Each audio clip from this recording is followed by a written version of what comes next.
கர்த்தருடைய பரிசுத்த நாமம் மகிமைப்படுவதாக. ஆண்டவராகிய இயேசு கிறிஸ்துவ நாமத்தினாலே இந்த வாக்குத்தத்த ஆராதனைக்கு கூடி வந்திருக்கிற ஒவ்வொருத்தரையும் இயேசுவ நாமத்தினாலே வாழ்த்தி வரவேற்கிறேன். இயேசப்பா உங்களை ஆசீர்வதிப்பாராக. அல்லேலூயா. ஆமென். சோத்திரம். இந்த மாத ஜூன் மாத வாக்குத்தத்தமாக கர்த்தர் நமக்கு கொடுத்திருக்கிற வாக்குத்தத்தம் 2 கொரிந்தியர் 12வது அதிகாரம் 9வது வசனம்.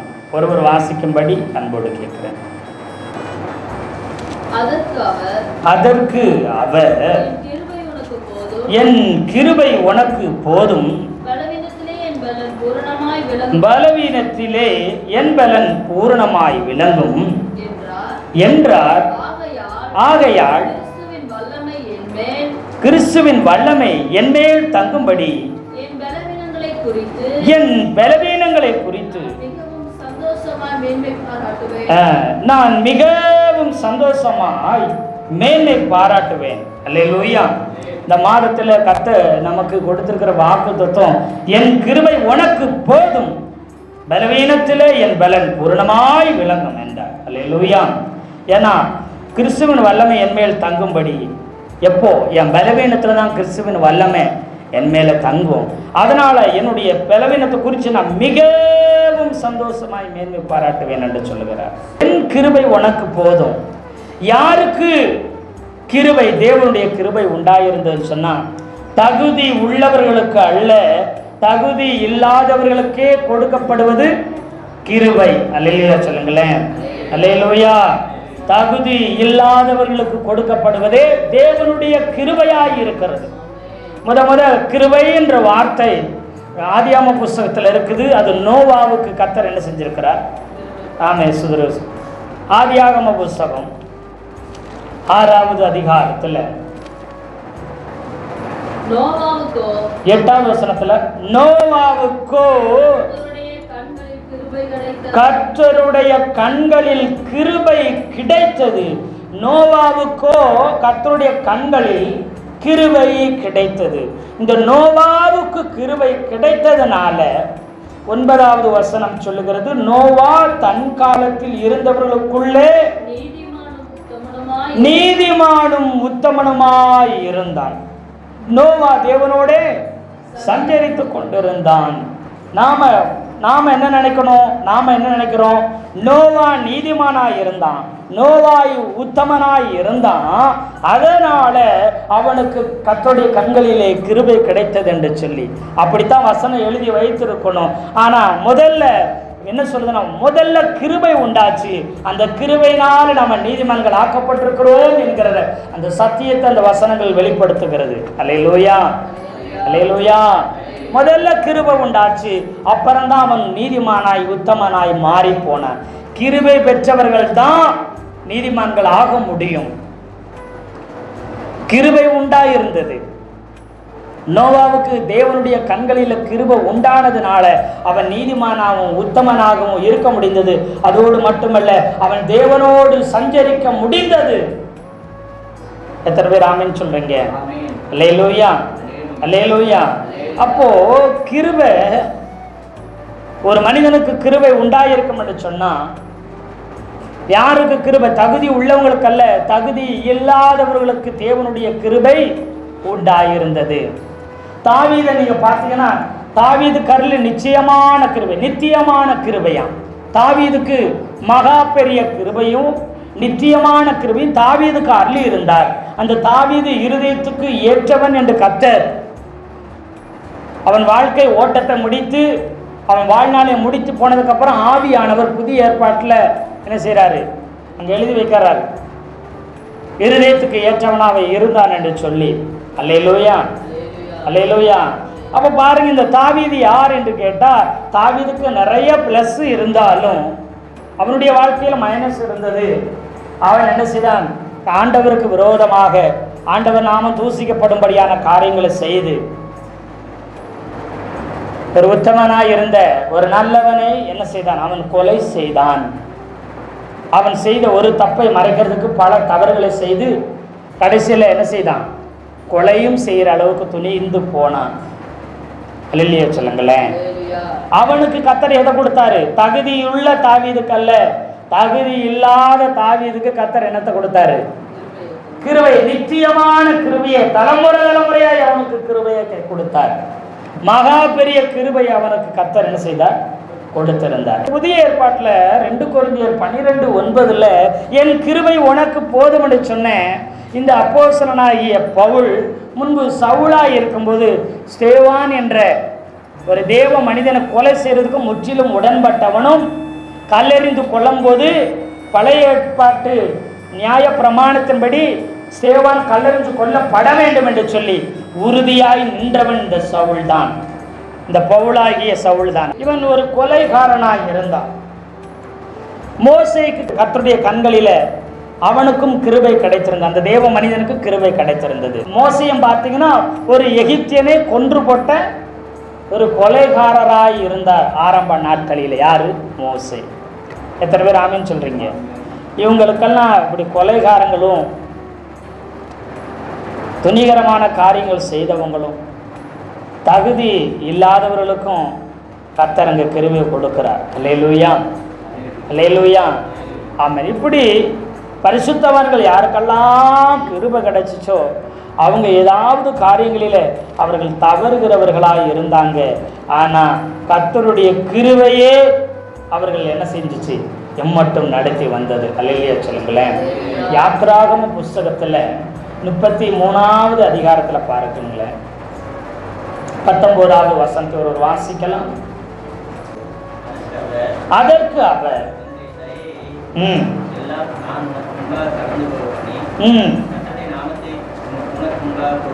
ஆமென்,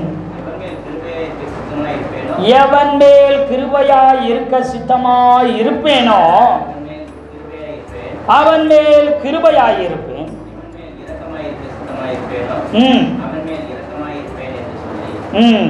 பாருங்க, இங்க ஆண்டவர் என்ன சொல்றாருன்னா, நான் யார் மேல கிருபையா இருக்க சித்தமா இருப்பேனோ அவன் மேல என்ன செய்வேன்? கிருபையா இருப்பேன். ஏன் கிருபையா இருக்கன்னு அவரை கேட்க முடியுமா? எவன் மேல் இரக்கமா இருக்க சித்தமா இருப்பேனோ அவன் மேல் இரக்கமா என்ன செய்வேன்? இருப்பேன் என்று கர்த்தர் சொல்லுகிறார். அல்லேலூயா சொல்லுங்களேன். அல்லேலூயா, ஆமென், ஸ்தோத்திரம். இங்க மேல சொல்லும்போது 14 என் சமூகம் உனக்கு முன்பாக செல்லும், நான் உனக்கு இளைப்பாறுதல் தருவேன் என்று சொன்னார். சொன்ன உடனே அப்பொழுது மோசே அவரை நோக்கி, சமூகம் என்னோட கூட செல்லாமற் போனால் எங்களை இவ்விடத்திலிருந்து கொண்டு போகாது இரும். எனக்கும் உமது ஜனங்களுக்கும் உம்முடைய கண்களில் எதினால் அறியப்படும், நீர் எங்களோட வருவதினால் அல்லவா. மோசே, எனக்கும் என்னுடைய ஜனத்துக்கும் கிருபை எப்படி கிடைக்குது? நீர் எங்க கூட வருகிறதுனால தான் எங்களுக்கு கிருபை கிடைச்சிருக்குது. நீர் எங்களோடு கூட இருக்கிறதுனால தான் எங்களுக்கு கிருபை உண்டாயிருக்குன்னு நாங்கள் அறிந்து கொண்டோம். இப்போ நீங்கள் வராமல் போனால் அந்த கிருபை எங்களை விட்டு போய்விட்டது அர்த்தம். அதனால என்ன செய்யுங்க? எங்க கூட வாங்க. அல்லேலூயா. இந்த 13வது வசனத்தில் சொல்றாரு, உம்முடைய கண்களில் இப்பொழுது எனக்கு கிருபை கிடைத்தது, ஆனால் நான் உம்மை அறிவதற்கும் உம்முடைய கண்களில் எனக்கு கிருபை கிடைப்பதற்கும் உம்முடைய வழியை எனக்கு அறிவியும். இந்த ஜாதி உம்முடைய ஜனம் என்று நினைத்தொருளும். ஜனத்துக்காகவும் கிருபைக்காக வேண்டுகிறான். எனக்கும் கிருபை கிடைக்கணும், அது மாத்திரமல்ல என் ஜனத்திற்கும் கிருபை கிடைக்கட்டுமே என்று சொல்றாரு. அதற்கு உம்முடைய சமூகம் முன்னாடி செல்லணும்னு சொல்லி அவன் கேட்கிறான். நீங்க எங்களை நடத்தணும்னு சொல்லுகிறார். இல்லையா சொல்லுங்களேன். ஆமா, இந்த 17வது வசனத்துல அந்த அதிகாரத்துல கர்த்தர் மோசேயை நோக்கி, நீர் சொன்ன இந்த வார்த்தையின்படியே செய்வேன். கர்த்தர் மோசேயை நோக்கி என்ன சொல்றாரு? நீ சொன்ன இந்த வார்த்தையின்படி செய்வேன். என் கண்களில் உனக்கு கிருபை கிடைத்தது, உன்னை பேர் சொல்லி அழைத்து அறிந்திருக்கிறேன் என்று சொன்னார். மோசே கேட்கிறார், என் மேலையும் என் ஜனத்து மேலையும் சொல்றாரு. ஆனா கர்த்தர் சொல்லும் போது என் கண்களில் உனக்கு என்ன செஞ்சிச்சு? எத்தனை பேர் ஆமென் சொல்றீங்க? அல்லேலூயா. உனக்கு கிருபை கிடைச்சிச்சு என் கண்ணில், உன்னை பேர் சொல்லி அழைச்சேன், அறிந்திருக்கிறேன். அல்லேலூயா. அப்போ உங்களுடைய மகிமையை எனக்கு காண்பித்தருன்னு சொன்ன உடனே கர்த்தர் சொல்றாரு, நான் எவன் மேல கிருபையா இருக்க சித்தமா இருப்பனோ அவன் மேல கிருபையா இருப்பேன். எவன் மேல் இரக்கமா இருக்க சித்தமா இருப்பேனோ அவன் மேல இரக்கமா என்ன செய்றேன்? இருப்பேன் என்று சொல்லி கர்த்தர் தன்னுடைய மகிமையை வெளிப்படுத்துகிறார். கர்த்தருடைய கிருபை எங்கெல்லாம் உண்டாகுதோ அங்கெல்லாம் கர்த்தருடைய மகிமை வெளிப்படும். எத்தனை பேர் ஆமென் சொல்றீங்க? ஆமென் சொல்றோம். நோவாவுடைய வாழ்க்கையில அவனுடைய குடும்பத்தில் கர்த்தருடைய மகிமை வெளிப்பட்டது. காரணம் கர்த்தருடைய கிருபை அவனுக்கு உண்டாயிருந்தபடியினால். தாவீது கேட்கிறாரு, சங்கீதக்காரன் தாய் சொல்ல, ஒன்றை நான் கேட்டேன் அதையே நாடுவேன், உம்முடைய ஆலயத்தில் உம்முடைய மகிமையை காணும்படி வாஞ்சிப்பேன் என்று சொல்லுகிறார். அவரும் மகிமையை காணும்படி வாஞ்சிக்கிறார். கிருபை பெற்றவர்கள் கர்த்தருடைய மகிமையை பெற்றுக் கொள்வார்கள், கர்த்தருடைய மகிமையை கண்டடைவார்கள். அல்லேலூயா, அல்லேலூயா. ஆமென் சுத்ரா. நோவா கர்த்தருடைய மகிமையை கண்டார். தாவீது கர்த்தருடைய மகிமையை கண்டார். இதே போல மோசேயும் என்ன செய்தார்னா, கிருபை கிடைத்ததுன்னு சொன்னாரு. கிருபை பெற்ற மனிதன் தேவனுடைய மகிமையை கண்டார். அல்லேலூயா. கர்த்தருடைய வல்லமை அல்ல, கர்த்தருடைய மகிமையவே கண்டான். ஒருவர் அந்த மகிமையை காணக்கூடாது, அந்த மகிமையை காணும்படி. அந்த மகிமைக்குள்ள எல்லாம் அடங்கி இருக்கிறது. அல்லேலூயா. மகிமைக்குள்ள வல்லமை, அபிஷேகம், ஆசீர்வாதம், பரிசுத்தம், சத்தியம் என்று எல்லாம் அடங்கி இருக்குது. அதுக்கு பேரு தான் குளோரின்னு சொல்லுவாங்க. குளோரினா தேவ மகிமைன்னு அர்த்தம். மகிமைக்குள்ள சகலமும் அடங்கி இருக்கிறது. தேவன் எப்படி மகிமையாய் அவரை காண முடியும்? விசுவாசித்தால் தேவ மகிமையை காண்பார். தேவ மகிமையும் தேவனும் ஒன்று. அந்த தேவ மகிமைக்கு தேவனுக்குள்ள என்னெல்லாம் இருக்குதோ அத்தனையும் தேவனுடைய மகிமைக்குள்ள காணப்படுதான். எத்தனை பேர் ஆமென் சொல்றீங்க? அல்லேலூயா. அப்போ கர்த்தர் என்ன செய்கிறார்? கிருபை. யாருக்கு கிருபை? பலவீனப்பட்டவனுக்கு கிருபை, சோர்ந்து போனவனுக்கு கிருபை, தள்ளுண்டு போனவனுக்கு கிருபை, தகுதி இல்லாதவனுக்கு கிருபை. எத்தனை பேர் ஆமென் சொல்றீங்க? அல்லேலூயா. ஆமென் ஸ்தோத்திரம். இந்த மோசேக்கு தேவன் அவருடைய கிருபையை வைத்தார். இந்த அப்போஸ்தலனாகிய பவுலையும் நீங்க கவனித்து பார்ப்பீர்கள் என்று சொன்னா, இவரை கொரிந்து சபை ஜனங்கள் ஊழியக்காரரா ஒருவேளை ஏற்றுக்கொண்டாங்க. ஆனா அப்போஸ்தலரை என்ன செய்யல? ஏற்றுக்கொள்ளவில்லை. இவரை ஊழியக்காரரா என்ன செஞ்சாங்க? ஏற்றுக்கொண்டாங்க. ஆனா அப்போஸ்தலரா ஏற்றுக்கொள்ளவில்லை. அப்போஸ்தலர்கள்னா யார்? இயேசு கிறிஸ்துவால தெரிந்தெடுக்கப்பட்ட 12 சீஷர்கள் தான் அப்போஸ்தலர்கள். அப்போஸ்தலர்கள்னா அனுப்பப்பட்டவர்கள்னு அர்த்தம். அல்லேலூயா, அல்லேலூயா. அப்போ இயேசுநாதர் இரவு முழுவதும் ஜெபம் பண்ணி, லூக்காவில் இருக்குது, இரவு முழுவதும் ஜெபம் பண்ணி 12 பேரை தெரிந்தெடுத்து கொண்டார். அந்த 12 பேர்ல ஒருவன் யூதாஸ் காரியத்து இயேசு கிறிஸ்துவை 30 வெள்ளிக்காசுக்கு காட்டி கொடுத்து அவன் நான்று கொண்டு கடைசியில் என்ன செய்தான்? செத்து போனான். அப்ப 11 பேர் தான் இருந்தாங்க. அப்ப இயேசுநாதர் மரித்து உயிரோடு எழுந்து 40ஆம் நாள் போயிட்டாரு. 10 நாள் மேல் வீட்டறையில எருசலேமில் கூடி ஜெபம் பண்ணி கொண்டிருந்தாங்க. ஜெபம் பண்ணி கொண்டிருக்கும் பொழுது அவங்க என்ன செய்யற? சங்கீதத்தை வாசிச்சு இவனுடைய ஸ்தானம் வேறொருவனுக்கு என்ன செய்யப்படும்? கொடுக்கப்படும்னு சங்கீதத்துல சொல்லி இருக்குது. அந்த வசனத்தின்படி தங்களுக்குள்ளே இவங்க சீட்டு போட்டு என்ன செய்றாங்க? 12வது அப்போஸ்தலரை இவர்கள் தெரிந்து கொள்கிறார்கள். அப்போஸ்தலர் நடவடிக்கைகள்ல 1வது அதிகாரத்தில் என்ன செய்யுதுன்னா இந்த சம்பவம் இருக்குது. சங்கீதம் 109:8 படி என்ன செஞ்சுருக்கிறாங்க? சங்கீதம் 109:8 படி என்ன செய்கிறாங்க? அப்போஸ்தலர் நடவடிக்கைகள் 1:20 என்ன செய்கிறாங்க? அந்த வசனம், சங்கீத புஸ்தகத்திலே அவனுடைய வாசஸ்தலம் பாலாக கடவது, ஒருவனும் அதிலே வாசம் பண்ணாதிருப்பானாக என்றும் அவனுடைய கண்காணிப்பு வேறொருவன் பெறக்கடவன் என்றும் எழுதியிருக்கிறது. இந்த வார்த்தையின்படியே 12வது அப்போஸ்தலரை என்ன செய்றாங்க? 2 பேரை பேர் எழுதி என்ன செய்றாங்க? போடுறாங்க. யோசேப்பு ஒருத்தன், மத்தியான ஒருத்தனுக்கு சீட்டு போடுறாங்க. 26 சீட்டு மத்தியாவின் பேரில் விழுந்தது. அல்லேலூயா சொல்லுங்களேன். 11 அப்போஸ்தலனை அவன் சேர்த்து கொள்ளப்பட்டான். அவன் 12வது அப்போஸ்தலனாக என்ன செய்யப்பட்டான்? சேர்த்து கொள்ளப்பட்டான். அல்லேலூயா. இப்போ 12வது அப்போஸ்தலர் இவங்க செலக்ட் பண்ணிட்டாங்க. பரிசுத்த ஆவியானவர் இறங்கி செலக்ட் பண்ணலங்க. இயேசுநாதர் தரிசனமாகி இவன் தான் 12வது அப்போஸ்தலன்னு சொல்லலைங்க. அல்லேலூயா சொல்லுங்களேன். ஆனால் இவர்களே என்ன செஞ்சிட்டாங்க? பரிசுத்த ஆவி பெறுவதற்கு முன்னாடி, பெந்தேகோஸ்தே நாள் வர்றதுக்கு முன்னாடி இவர்களே அந்த வசனத்தின்படி சீட்டு போட்டு என்ன செய்தாங்க? ஒருத்தர் செலக்ட் பண்ணிட்டாங்க. இந்த மத்தியாவை குறித்து வேற எங்கேயுமே வேதத்தில் சொல்லப்படவே இல்லை. அல்லேலூயா சொல்லுங்களேன். ஆனால் அவர் ஊழியம் செய்து ஊழியக்காரராக இருந்திருக்கலாம், செய்திருக்கிறார், செய்திருப்பார். ஆனால் அப்போஸ்தலராக எங்கே காண்பிக்கப்படவில்லை. இப்போ அப்போஸ்தலனாகிய பவுலை கொரிந்து சபை ஜனங்களும் நீ அப்போஸ்தலர், நீங்க அப்போஸ்தலர் கிடையாது அப்படி சொல்லி அவரை ஏளனமாய் பார்க்கிறாங்க. 2 கொரிந்தியர் 12வது அதிகாரத்தில் 11வது வசனம் 12வது வசனம், மேன்மை பாராட்டி புத்தியனானேன், இது நான் ஒன்றுமில்லை என்றாலும் மகா பிரதான அப்போஸ்தலருக்கும் நான் எவ்வளவும் குறைந்தவனாய் இராதபடியினால் உங்களாலே மெச்சிக்கொள்ளப்பட வேண்டியதாய் இருந்தது. நான் புத்தியனமா பேசுறதுக்கு காரணம், உங்களால பலவந்தப்படுத்தப்படுகிறேன். கொரிந்திய சபை ஜனங்களே, உங்களால பலவந்தப்படுத்தப்படுகிறேன். நான் மகா பிரதான அப்போஸ்தலருக்கு நான் எவ்வளவும் குறைஞ்சவர் கிடையாது. நீங்க பேதுருவ பிரதான பெரிய மகா பிரதான அப்போஸ்தலனா நீங்க பேதுருவை பார்க்கிறீங்க. அந்த பேதுருவுக்கு நான் எவ்வளவேனும் குறைந்தவன் கிடையாது. அல்லேலூயா சொல்லுங்களேன். ஏன்னா நீங்க என்னை குறித்து நீங்க மெச்சிக்கொள்ள வேண்டியதா இருந்தது. 12வது வசனத்துல அப்போஸ்தலன் கூடிய அடையாளங்கள்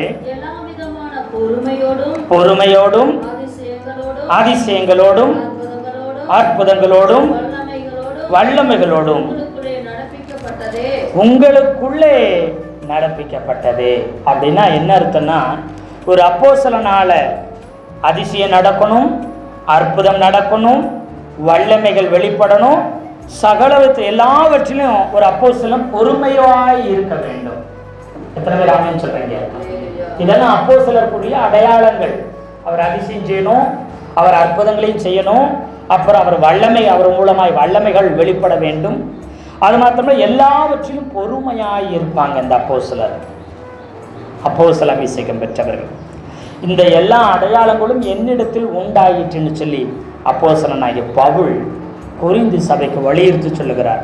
என்னை நீங்க அப்போஸ்தலனாய் ஏற்றுக்கொள்ளவில்லை, 12 பேரை இயேசுனா செலக்ட் பண்ணதில் நீங்க இல்லை அப்படின்றாங்க. அது மாத்திரமில்லை, பிரதான மகா பிரதான அப்போஸ்தலனாக எல்லாராலையும் நினைக்கப்படுகிறவர், மதிக்கப்படுகிறவர் முதல்ல பேதுரு. அவர் தான் சீட்டு போட்டு மத்தியாவை தெரிந்து கொண்டார். 12வது அப்போஸ்தலன் மத்தியா தான். ஒரே பிரசங்கத்தில் 3000 பேர், ஒரே அற்புதத்தினால 5000 பேர்னு சபையில் பல மடங்காய் பெருகினது. அவர் நடந்து நிழல்பட்டு சுகம் ஆனார்கள். அவர் மகா பிரதான அப்போஸ்தலன். இயேசு கிறிஸ்துவை போல, இயேசு கிறிஸ்துவை விட மகிமையான காரியங்கள் அவர் என்ன செய்தார்? அவர் செய்தார். அவர் மூலம் செலக்ட் பண்ணவங்க தான் அப்போஸ்தலர். நீங்கள் ஒரு நாளும் அப்போஸ்தலர் ஆகவே முடியாது என்று சொல்லி இங்கே என்ன செய்கிறாங்கன்னா, கொரிந்து சபை ஜனங்கள் அப்போஸ்தலனை பவுலே ரொம்ப அற்பமாய் பேசி கொண்டிருக்கிறாங்க. சரீரத்தில் ஒரு பலவீனம் இருந்ததாகவும் அந்த பலவீனத்துக்காக ஒரு ஜெபம் பண்ணுகிறார். ஆண்டவரே, இந்த பலவீனம் என்னை விட்டு நீங்கட்டும் என்று சொல்லி ஜெபம் பண்ணுகிறார். ஏன்னு சொன்னால், இந்த காரியத்தை இங்கே சொல்லும் பொழுது நீங்கள் நல்லா யோசிச்சு பார்க்கணும். பாருங்க, இவர் பெரிய அப்போஸ்தலராய் இருக்கிறார். பலவிதமான அற்புதங்கள், அதிசயங்கள், வல்லமைகள் வெளிப்பட்டது. எல்லாவற்றிலும் இவர் பொறுமையாக இருக்கிறார். இப்படி அப்போஸ்தலருடைய அத்தனை அடையாளங்கள் நடந்தேறினாலும் இவர் வாழ்க்கையில் ஒரு பலவீனம் காணப்பட்டது. அல்லேலூயா சொல்லுங்களேன். இவர் ஒரு அப்போஸ்தலராக இருந்தா இவர் வாழ்க்கையிலே ஒரு பலவீனம் இருக்குது. இவருக்கே இந்த பலவீனம் மாறலைன்னா இவர் எப்படி அப்போஸ்தலராக இருக்க முடியும்? இவரே குறைவுபட்டவராக இருக்கிறார், இவர் தகுதி இல்லாதவனாக இருக்கிறார். இதற்கு அவர் தகுதி இல்லை, இவர் அப்போஸ்தலர் இல்லை. அதனால தான் இவருக்கு இந்த பலவீனம் இருக்குது. அதனால தான் இவர் வாழ்க்கையில் இப்படி ஒரு குறைவு இருக்குது.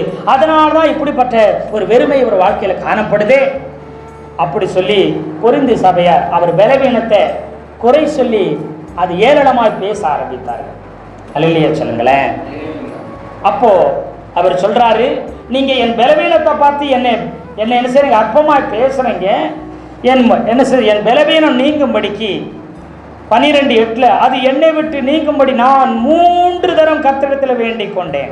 எத்தனை தடவை வேண்டிக்கிட்டேன்? 3 தடவை ஜெபம் பண்ண. ஒரு தடவை இல்லை, 2 தடவை இல்லை, 3 தடவை நான் ஜெபம் பண்ணினேன்.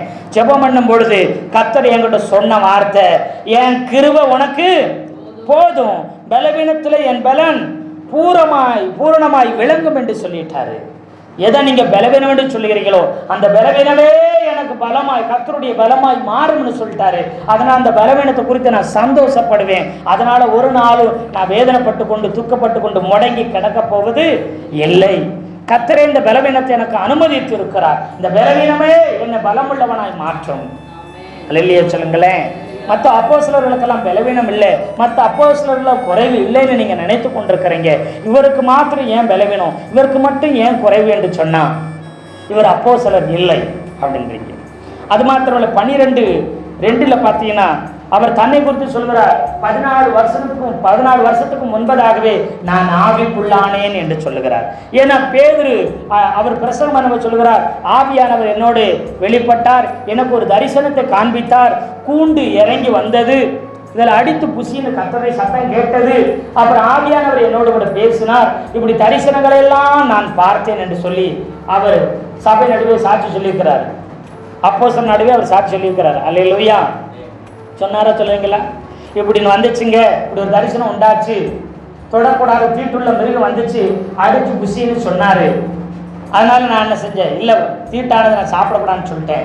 3 தடவை வந்துட்டு போயிடுச்சு, எனக்கு தரிசனம் என்ன செஞ்சு உண்டாச்சு, ஆவியானவர் என்னோட பேசினார். அந்த தரிசனத்தின்படி எங்கே போனேன், பொருளை வீட்டில் போய் பிரசங்கம் பண்ண பரிசுத்த ஆவியானவர் என்ன செய்தார், நிரப்பினார். அப்போஸ்தல மகாபிரதான இது பேதுருவுக்கு என்ன செஞ்சிச்சு, தரிசனம் எல்லாம் வந்துச்சு, வெளிப்பாடெல்லாம் உண்டாச்சு. உங்களுக்கெல்லாம் உமக்கு தரிசனம் வந்துச்சா? இவருக்கு எந்த காலம் தரிசனம் வரப்போகுது? இவர் அப்போஸ்தலராக இருந்தால் தானே வரப்போகுது. அல்லேலூயா சொல்லுங்களேன். யார் பேசுகிறாங்க? கொரிந்து சபை மக்கள் பேசுகிறாங்க. நான் 14 வருஷத்துக்கு முன்பதாகவே ஆவிக்குள்ளானேன், நான் பரதேசுக்குள்ளே எடுத்துக்கொள்ளப்பட்டேன் அப்படின்னு தன்னுடைய சாட்சியை மறைமுகமாக ஒரு மனுஷன் என்று சொல்லி என்ன செய்கிறார், சொல்லுகிறார். 5வது வசனம், இப்படிப்பட்டவனை குறித்து மேன்மை பாராட்டுவேன், ஆனாலும் என்னை குறித்து என் பலவீனங்களே அன்றி மேன்மை பாராட்ட மாட்டேன்னு சொல்றாரு. இப்படிப்பட்ட பெரிய பெரிய தரிசனங்களை கர்த்தர் எனக்கு கொடுத்தாலும், நான் ஆவிக்குள்ளானாலும் அதை நான் பெருசா என்ன செய்ய மாட்டேன், மேன்மை பாராட்டவே மாட்டேன். நான் மேன்மை பாராட்டுற எதுதான், என் பலவீனங்களை குறித்தே நான் மேன்மை பாராட்டுவேன். எதெல்லாம் பலவீனமா இருந்துச்சோ அது பலமாய் மாறினது. பேதுரு மறுதளித்தான், அவனுடைய பலவீனம் எது, மறுதளித்தது. அல்லேலூயா. அந்த பலவீனமே அவனுக்கு பலனா மாறிடுச்சு. சாகிற வரைக்கும் இயேசுவை மறுதளிக்க கூடாது என்று விசுவாசத்தில் ஊன்ற கட்டினது அந்த மறுதளித்த சம்பவமே. எத்தனை பேர் ஆமென் சொல்றீங்க? நான் மறுதளித்தவன், நான் தகுதி இல்லாதவன், நான் அவரை தூசித்தவன், அவரை சத்தியம் பண்ணவன், அவருக்கு விரோதமாக சபித்தவன், நான் தகுதி இல்லாத என்ன பிரதான அப்போஸ்தலரை வச்சிருக்கிறாரே. இதற்காக அவருக்காக எதையாவது சாதிப்பேன், உயிர் உள்ள அளவும் அவருடைய நாமத்தை நான் மகிமைப்படுத்துவேன், என் கடைசி மூச்சு வரை அவருக்கு சாட்சியா நிற்பேன். அந்த பலவீனமே அவனை வாழ்நாள் முழுவதும் பலமாய் மாற்றினது. எத்தனை பேர் ஆமென் சொல்றீங்க? அல்லேலூயா. யோசேப்புக்கு சொப்பனம் கொடுக்கப்பட்டது. அது சொப்பனக்காரன் அவனை ரொம்ப கேவலமாய் ஏளனமாய் பேசின பொழுதும் இந்த சொப்பனத்தை கர்த்தர் நிறைவேற்றுவார், இந்த சொப்பனமே என் வாழ்வின் தரிசனம், இந்த சொப்பனமே என் எதிர்காலம் என்று சொல்லி இந்த சொப்பனத்தை அவன் உறுதியாய் பிடித்து கொண்டான். இது கர்த்தர் தந்தது நிறைவேறும், இது கர்த்தர் தந்தது நிறைவேறும், இது கர்த்தர் தந்தது நிறைவேறும் என்று சொல்லி. அல்லேலூயா சொல்லுங்களேன். இப்போ யாக்கோபும் அவனுடைய மனைவிகளும் அப்புறம் என்ன செஞ்சிருப்பாங்க, பிள்ளைகளும் வந்திருப்பாங்க. இப்ப யோசேப்பிட்ட கேட்டிருப்பாங்க, எப்படிப்பா இந்த எகிப்து தேசத்துக்கு நீ பெரிய அதிகாரியா மாறின, அப்படி என்னத்தை நீ சாதிச்ச, அப்படி என்ன காரியங்களை செஞ்ச, இவ்வளவு பெரிய பேரரசுல பெரிய ஆளா மாறுறதுக்கு அப்படி என்ன சாதனை படைச்ச அப்படின்னு கேட்டிருக்க மாட்டாங்களா? அவர் ஒண்ணு சொல்லியிருப்பாரு, பானபாத்திரக்காரன் சுயபாய்க்கு சொப்பனம் வந்துச்சு, சொப்பனத்தின் அர்த்தம் சொன்னேன், 2 வருஷம் மறந்துட்டான், மறுபடி பார்வனுக்கு ஒரே ராத்திரி 2 சொப்பனம் வந்துச்சு, அதுக்கு யாருக்கும் அர்த்தம் விளக்கம் சொல்ல முடியல.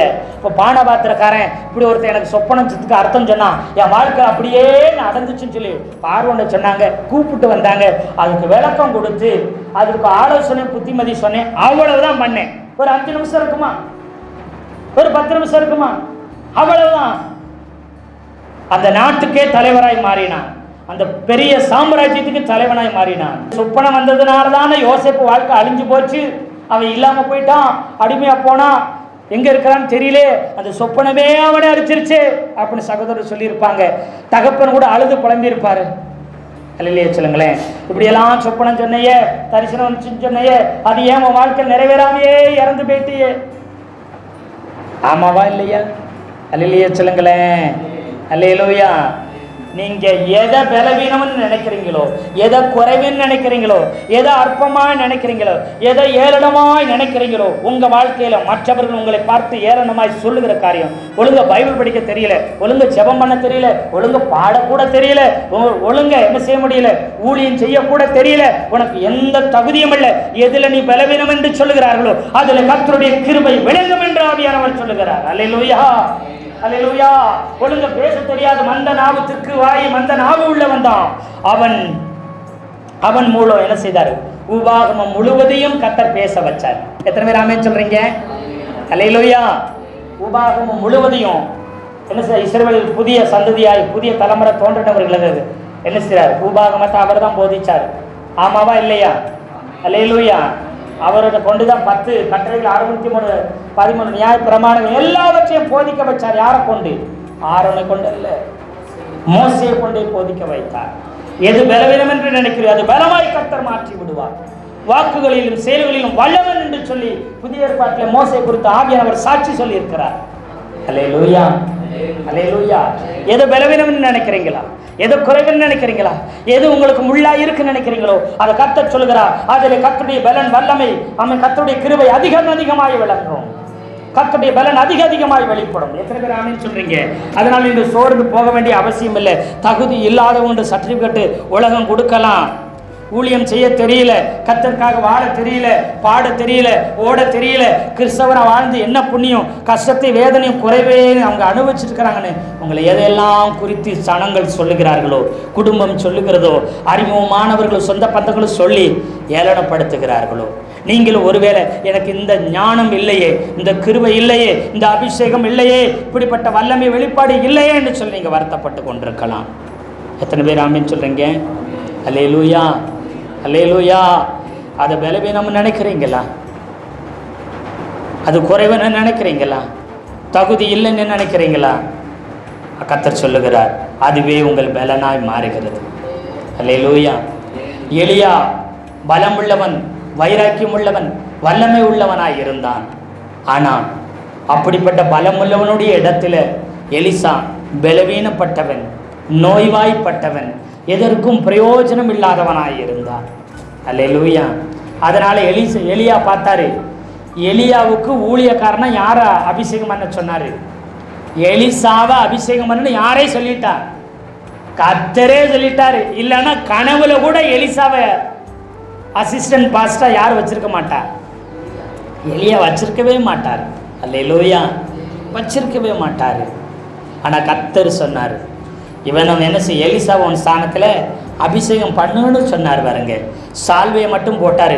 உயிரோடு எடுத்துக்கொள்ளப்படுற வரைக்கும் எலியாவை மனதார அவர் என்ன செய்யல, அபிஷேகம் பண்ணவே இல்லை. அவர் நான் எடுத்துக்கொள்ளப்பட்டு போக போறேன்னு தெரிஞ்சிருந்தோம், வாயா வா எலிசா வா, நான் எடுத்துக்கொள்ளப்பட்டு போக போறேன், இந்த அபிஷேக தைலத்தை தலையில ஊற்றி அபிஷேகம் பண்ணி, நீதான் எனக்கு அப்புறம், நீதான் இந்த இஸ்ரவேல் நாட்டுக்கு, இந்த மகா பெரிய தேசத்துக்கு நீதான் இஸ்ரவேலின் தீர்க்கதரிசி என்று எல்லா தீர்க்கதரிசன புஸ்தகர்கள்லாம் கூப்பிட்டு வச்சு அவங்க முன்னாடி ஒரு அபிஷேகம் பண்ணி ஒரு பிரதிஷ்டை பண்ணி நீதான் அடுத்த தீர்க்கதரிசின்னு சொல்லி இருந்தான். எல்லா தீர்க்கதரிசி அவர் பேச்சை கேட்டிருக்க மாட்டாங்களா? ஆனால் அவர் அபிஷேகம் பண்ணாரா? எலியா பார்த்தாரு, இவன் ஒன்றுக்கு உதவாது, இவன் ஒரு பிரயோஜனம் இல்லாதவன், தகுதி இல்லாதவன், அதனால என் கைக்கு தண்ணி மட்டும் என்ன செய், என் கைக்கு தண்ணி மட்டும் வார்த்து விடு போதும், அதுக்கு மட்டும்தான் நீ லாய்க்கி, ஒரு சொம்பு தூக்குறதுக்கு மட்டும்தான் லாய்க்கி, சொம்பை தூக்கி அதில் இருக்க தண்ணியை கையில் என் ஊற்று, அது போதும். அவ்வளவு பலவீனப்பட்டவனாக இருக்கிறேன். எத்தனை பேர் ஆமென் சொல்றீங்க? அல்லேலூயா. அவ்வளவு பலவீனப்பட்டவனாக இருந்தான். கடைசி வரைக்கும் சுழல் காற்றில் எடுத்துக்கொண்டு போகிற வரைக்கும் அவன் அபிஷேகம் பண்ணவில்லை. கர்த்தர் சொன்னாரே என்று சொல்லி ஆரம்பத்தில் எலிசாவும் மேலே எலியை அனுசிதார், சால்வை போட்டார், அவ்வளவுதான். கடைசியில் போகும்போது கூட முழு மனசை என்ன செய்யலை, அந்த அபிஷேகம் அந்த சால்வையை அவர் போட்டு விட்டு போகலை, தன்னுடைய ஸ்தானத்தை கொடுத்து விட்டு போகலை, சுழல் காட்டில் போகிறார். அதிலே ஒரு கண்டிஷனை வைக்கிறாரு. ஆனாலும் எலியாவே நீ சால்வையை தூக்கி போடுறையோ போடலையோ, நான் என்ன செய்கிறேன், அன்னைக்கு அவன் ஆரம்பத்தில் நான் உன்னை கொண்டு சால்வையை போட்டு அபிஷேகம் பண்ண சொன்னேன். அதே கர்த்தர்னா அவன் பலவீனப்பட்டவனாக இருக்கலாம், அவன் குறைவுள்ளவனாக இருக்கலாம், அவன் தகுதி இல்லாதவனாக இருக்கான், அது எனக்கு கவலை இல்லை. அதே சால் வந்து மறுபடியும் விழுந்தது. எத்தனை பேர் ஆமென் சொல்றீங்க? அல்லேலூயா. அழைத்த தலைவர்கள் போய்விடலாம், அழைத்த தலைவர்கள் மாறிவிடலாம், ஆனா அழைத்த கர்த்தரோ மாறவே மாட்டார். உங்ககிட்ட என்ன இருக்குன்னு பார்க்க மாட்டாரு, நீ யாருக்கிட்ட இருக்கிறங்கிறது தான் முக்கியம். எத்தனை பேர் ஆமென் சொல்றீங்க? நீ கர்த்தர்கிட்ட இருக்கிற, கர்த்தரோடு கூட கர்த்தருடைய கரத்தில் இருக்கிற. என்கிட்ட என்ன இருக்குன்னு பார்க்காத, நான் யாருக்கிட்ட இருக்கிறேன்னு பார்க்க ஆரம்பி. எத்தனை பேர் ஆமென் சொல்றீங்க? அல்லேலூயா. என்கிட்ட எதுவுமே இல்லாம இருக்கலாம், ஆனா நான் கர்த்தருடைய கரத்தில் இருக்கிறேன், நான் கர்த்தரால் அழைக்கப்பட்டிருக்கிறேன், நான் கர்த்தரால் அபிஷேகம் பண்ணப்பட்டிருக்கிறேன், கர்த்தருடைய கிருபை என்கிட்ட இருக்குது. எது இருக்கோ இல்லையோ கர்த்தருடைய கிருபை எனக்கு இருக்குது, அது போதும். அல்லேலூயா, அல்லேலூயா. இதை முழுவதும் எலிசா அறிந்திருந்தான். அதனால ஊழியக்காரராகிய தன்னை அழைத்த எஜமானை அவன் முழுவதும் சார்ந்திருக்கவில்லை, கர்த்தரவே சார்ந்திருந்தான். அல்லேலூயா. அப்ப பாருங்க, இவர் அந்த சால்வை எடுத்து அதை யோர்தான் நதியில் அடிச்சு ஸ்தோத்திரம், யோர்தான் ரெண்டா என்ன செய்து விளக்குது. அப்பத்தான் யார் நம்புறாங்க? எல்லா தீர்க்கதரிசிகளும் பார்த்துட்டு மெய்யாகவே எலியாவினுடைய அபிஷேகம், தீர்க்கதரிசன அபிஷேகம் யார் மேல வந்து இறங்கியிருக்குதான்? எலிசா மேல இறங்கியிருக்குன்னு சொல்லி அப்பதான் போய் எலிசாவிட்ட போய் உங்களை எஜமானை தேடும்படி எங்களுக்கு என்ன செய்யுங்க, கட்டளை கொடும் என்று சொல்லி கெஞ்சினாங்க. அது வரைக்கும் எலிசாவை ஒரு பொருளா மதிக்கலைங்க. அல்லேலூயா சொல்லுங்களேன். கிட்டத்தட்ட 10-13 வருஷத்துக்கு மேலே எலியாவின் கீழே அவர் ஊழியம் செஞ்சிருக்கலாம்னு சொல்கிறாங்க. அவ்வளவு வருடம் ஊழியம் செய்த அவருக்கு எலியாவின் கைக்கு தண்ணி ஊத்துறவன் தான் அவருக்கு பேர். அப்படி ஒரு பேர் தான் அவருக்கு இருந்துச்சு. அல்லேலூயா, அல்லேலூயா. கர்த்தருடைய ஆவியானவர் இறங்கி வந்தார், கர்த்தருடைய அபிஷேகம் இறங்கி வந்த 2 மடங்கா எலியாவுடைய 2 மடங்கான ரெட்டிப்பான அற்புதங்களை ஒரு செய்து முடித்தார். அல்லேலூயா. யோபு நினைத்திருக்கலாம், என் வாழ்க்கையில் ஏன் தான் இந்த பலவீனம் வந்துச்சோ, ஏன் தான் எல்லாம் இழந்தனோ, இது பலவீனம் என்று நினைத்தான். கர்த்தர் சொன்னார், இந்த பலவீனமே உனக்கு பலனாய் மாறப்போகுதுனார். எத்தனை பேர் ஆமென் சொல்றீங்க? இந்த இழப்பே உனக்கு 2 மடங்கு கொண்டு வரப்போகுது, இந்த சோதனையா உனக்கு சாதனையா மாறப்போகுதுனார். எத்தனை பேர் ஆமென் சொல்றீங்க? உன் சோதனை சாதனையாய் மாறும், உன் இழப்பு 2 மடங்காய் திரும்பி வரும். எத்தனை பேர் ஆமென் சொல்றீங்க? ஆமென் ஸ்தோத்திரம். நீ பலவீனம் சொல்லப்படலாம், உனக்கு அபிஷேகம் வல்லமை 2 மடங்கு வெளிப்படும், ஞானம் பல மடங்கு வெளிப்படும். அல்லேலூயா. ஞானத்தில் குறைவா, சரீரத்தில் பலவீனத்தில், சுகத்தில் குறைவா, அபிஷேகத்தில் குறைவா. ஆமென் ஸ்தோத்திரம். அது மாத்திரமில்லை, சகலத்தையும் நீங்கள் இழந்து பலவீனப்பட்டவர்களா, குறைவுள்ளவர்களாக இருக்கீங்களா? கர்த்தர் சொல்கிறாரு, அதில் அவர் கிருபை விளங்கும். இந்த பூமியில் உள்ளவர்களே சார்ந்த குணமுள்ளவன் யார்? மோசேன்னு சாட்சி பெற்றார். கோபக்கார கொலைகாரனாய் இருந்தவர், பூமியிலே சார்ந்த குணமுள்ள மனுஷன். நோவா பூமியில் உள்ள எல்லாத்திலும் அவன் உத்தமனாய் இருந்தான். அல்லேலூயா சொல்லுங்களேன். அவன் நீதிமானாய் இருந்தான். தாவீது என் இருதயத்துக்கு, இந்த பூமியில் உள்ளவர்களே இருதயத்துக்கு ஏற்றவன் என்று சாட்சி பெற்றார். இந்த அப்போஸ்தலனாகிய பவுல் இயேசு கிறிஸ்துவுக்கு அடுத்து பின்பற்ற வேண்டிய ஒரே ரோல் மாடல் அப்போஸ்தலனாகிய பவுல் என்று சொல்லுது வேதம். எத்தனை பேர் ஆமென் சொல்றீங்க? பல அப்போஸ்தலர்கள் எழும்பியிருக்கலாம், பல தேவமணிகள் எழும்பியிருக்கலாம். இந்த அற்பமாய், ஏளனமாய், பலவீனப்பட்டவன், வியாதிப்பட்டவன், குறைவுள்ளவன், அற்பமாய் எண்ணப்பட்டவனைத்தான் சொன்னாரு, என் அடிச்சுவடுகளை பின்பற்றி வாருங்கள், நான் முழுக்க முழுக்க இயேசுவின் அடிச்சுவடை பின்பற்றி வந்திருக்கிறேன் என்று சொல்லி சாட்சியிட்டார். உயிரோடு இருக்கும்போது சாட்சியிட்ட தெய்வ மனிதன் அப்போஸ்தலன் பவுல் சொல்ல, என்ன பின்பற்றுவாங்க, ஏன் அடிச்சுவடை பின்பற்றுவாங்க. அது ஏன் அடிச்சுவடல, இயேசுநாதருடைய பாதத்தை ஒன்றும் பிசகாமல் அவர் வழியில நடந்திருக்கிறேன் என்று சொன்னார். எந்த தெய்வ மனிதர்களும் சொல்ல முடியாத சாட்சி சொல்லி வாழ்க்கை ஓட்டத்தை முடித்து ஓடினார். எத்தனை பேர் ஆமென் சொல்றீங்க? அநேக பரிசுத்தவன்கள் ஓட்டத்தை முடித்ததுக்கு அப்புறம் சாட்சி பெற்றாங்க. ஆனால் உயிரோடு இருக்கும்போதே உறுதியாய் சாட்சி கொடுக்கப்பட்ட மனிதன். எத்தனை பேர் ஆமென் சொல்றீங்க? இப்படி பலவீனப்பட்டவன், ஒரு சபை விசுவாசிகளாலே, கொரிந்து சபை ஜனங்களாலே ரொம்ப பலவீனப்பட்டவனாகவும் தகுதி இல்லாதவனாகவும், ஒரு அப்போஸ்தலனாய் ஒரு நாளும் மதிக்கப்படாமல் ஏளனமாய் நினைக்கப்பட்டவராய் இருந்தார். அப்படிப்பட்டவர் தான் இயேசு கிறிஸ்துவின் பிரதான அப்போஸ்தலனாய் இருந்தார். ஏறக்குறைய 14 நிருபங்கள் எழுதி புதிய ஏற்பாட்டில் பகுதிக்கு மேலே எழுதின தேவ மனிதனாய் மாறிவிட்டார். எத்தனை பேர் ஆமென் சொல்றீங்க? அல்லேலூயா. நீ பலவீனன் கிடையாது, நீ ஞானத்தில் குறைவு உள்ளவன் கிடையாது, நீ எல்லாவற்றையும் இழந்து போறவன் கிடையாது, தகுதி இல்லாதவன் தகுதி இல்லாதவள் கிடையாது. கர்த்தர் உன்னை தகுதிப்படுத்தியிருக்கிற, உன்னை குற்றம் சாட்டுகிறவன் யார்? கர்த்தர் உன்னை அபிஷேகித்திருக்க, உன்னை குறை சொல்லுபவன் யார்? உன்னை நிந்திக்கிறவன் யார்? உன்னை தூசிக்கிறவன் யார்? எத்தனை பேர் ஆமென் சொல்றீங்க? அதனால தான் கர்த்தர் சொன்னார் பாருங்க, ஏன் என்னுடைய தாசனாகி யோபு போல நீங்க என்ன செய்யல, நிதானமா பேசல. அதனால அவன்கிட்ட போய் என்ன செய்யுங்க, மன்னிப்பு கேளுங்க. அவன் பலி செலுத்துவான், என் தாசன் பலி செலுத்துவான், அப்பத்தான் உங்களை மன்னிப்பு என்று சொன்னார். உங்களை அற்பமாய் எண்ணினவங்க, குறை சொன்னவங்க, கேவலப்படுத்தினவங்கிட்ட கர்த்தர் சொல்லுவார், அவர்கள் செபித்தால் மாத்திரமே உங்களுக்கு மன்னிப்பும் இரக்கமும் கிருபையும் உண்டாகும் சொல்லுகிற காலம் இந்த காலம். அல்லேலூயா, அல்லேலூயா. கர்த்தர் தாமே உங்களை நீங்கள் அற்பமாய் ஏளனமாய் பார்க்கப்பட்ட நீங்கள் உங்களை அற்புதமாய் ஆச்சரியமாய் பிரமிப்பாய் கர்த்தர் உங்களை மாற்றுவார். இந்த வார்த்தையில கொண்டு கர்த்தர் நம்ம ஒவ்வொருவரையும் ஆசீர்வதிப்பாராக. ஆமேன், ஆமேன், ஆமேன்.